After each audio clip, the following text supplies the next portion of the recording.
let us explain the relationship between the kitchen knife and the whetstones produced by Japan's Naniwa Sharpening.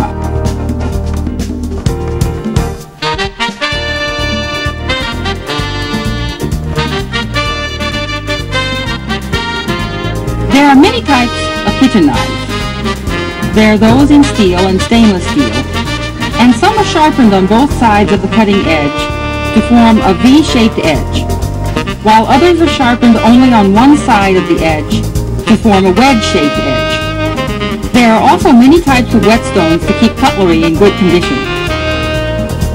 Whetstones can be roughly classified into rough, medium, and finishing whetstones, and they are normally used in that order. First, let's look at the correct way of sharpening kitchen knives.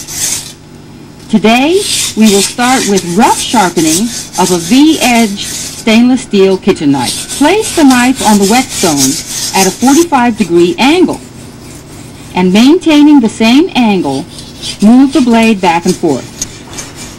Once you have sharpened one side, do the same with the other side, moving the blade back and forth the same number of times.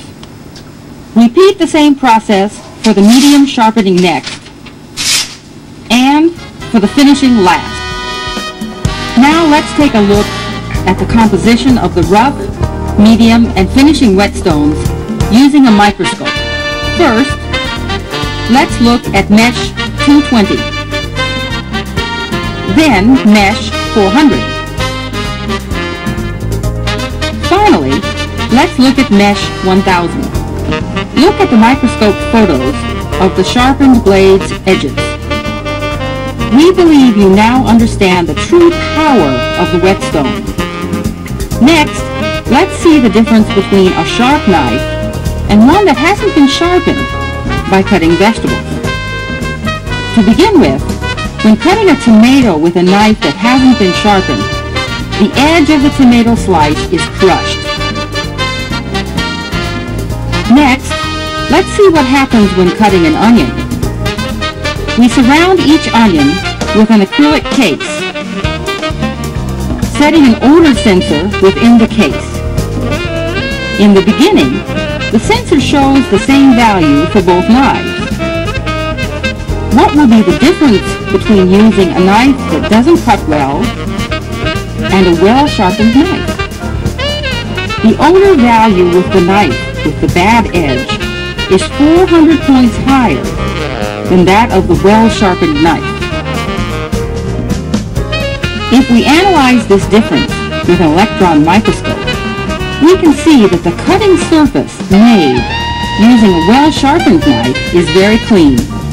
However, the cut surface made using a knife with an unsharpened edge is all crumpled.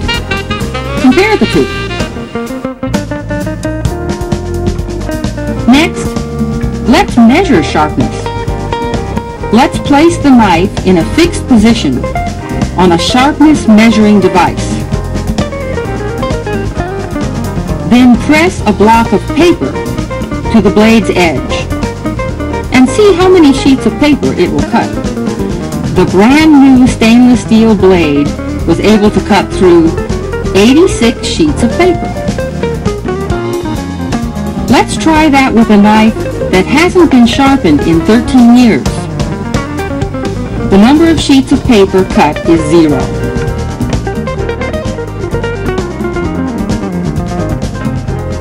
What about a knife sharpened 3 months ago? Whoops, only 1 sheet. How about your knives? Now let's take another look at the microscope photo on a sharp edge, sharpened with a whetstone. You must be careful when using a motor-driven sharpener, since it can damage the edge of your blade. The manual sharpening whetstones from Naniwa Sharpening can take good care of your cutlery. Look, you can easily cut even tomatoes. Sharpening will make a difference for your kitchen knives. I too use a whetstone at home. It is more enjoyable to prepare food, and it truly tastes better if it is cut with a properly sharpened knife. Whetstones are a must for professional cooks.